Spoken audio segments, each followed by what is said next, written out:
Okay, so we will represent distance, time and velocity on the graph. Okay, so our first is distance time graph.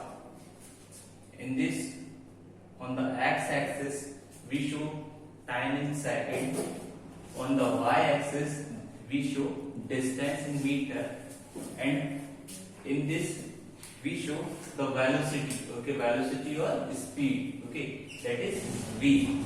Okay, this graph is a uniform speed velocity graph. इसमें जो है uniform speed या velocity को show करेंगे. Okay, suppose we have to find the velocity between the point A and B. अगर हमें किसी भी A से B तक की अगर हमको velocity find करना, suppose this is point A and this is point B. Okay, ये दो point है A से B. Okay, reference is point always taken as origin as 0. Okay, अगर हमें A से B तक के बीच की velocity अगर हमको find करनी है, okay, so हमें अगर A से B के बीच की velocity या speed find करना है दो पॉइंट के बीच की, इस दौरान इनकी स्पीड कितनी रही होगी, तो इसके लिए हमने दो पॉइंट्स यहाँ से रिप्रेजेंट कर दिए. यहाँ पर जो टाइम एक्सिस है, यहाँ पर इसको टाइम t1 से, ये t1 रिप्रेजेंट कर रहे हैं यहाँ पर. Okay, so here is t1 and from the point b2, okay, that is t2. okay, these are the 2 points. okay, अच्छा, डिस्टेंस को जो रिप्रेजेंट करते हैं वो ऐसे करते हैं. सो t1 में उसको जो डिस्टेंस कवर करे उसने s1, और t2 टाइम में जो डिस्टेंस कवर करता है ऑब्जेक्ट वो करता है s2. ओके, टाइम t1 में उसने कितनी डिस्टेंस कवर करी s1, और t2 में कितनी कवर करी s2. In this case if you have to find out the velocity, then velocity का फॉर्मूला जो होता है, वेलोसिटी या स्पीड अगर आपको फाइंड करनी है तो वेलोसिटी का फॉर्मूला डिस्टेंस अपॉन टाइम, या स्पीड का फॉर्मूला डिस्टेंस अपॉन टाइम होता है, आपको पता है. ओके, सो वेलोसिटी को हमने जो रिप्रेजेंट किया है, वेलोसिटी को जो रिप्रेजेंट करते हैं वो v से करते हैं. ओके, एंड इसके बाद डिस्टेंस को जो रिप्रेजेंट करते हैं वो करते हैं स्मॉल s से, टाइम को किया स्मॉल t से. ओके, अगर वेलोसिटी फाइंड करना है तो यहां से देखिए वेलोसिटी की प्लेस तो मैंने v पुट कर दिया है.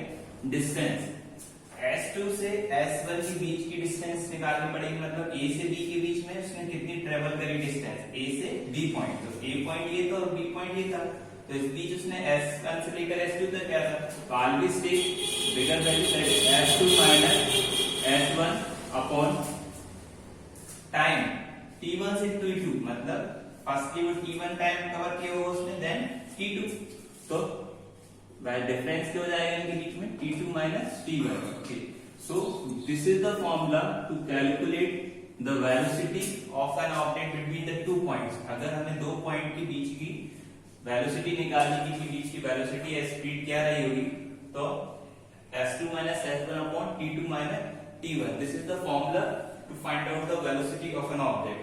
Okay, we have to take the example for this. Okay, so please we take the example of this. Okay, now we understand the example of distance time graph, uniform speed velocity. How to calculate the uniform speed velocity with the help of distance time graph. Suppose question आपके पास ये आता है और उसमें लिखा रहता है कि find the velocity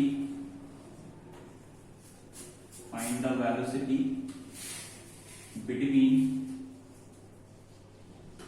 A and B.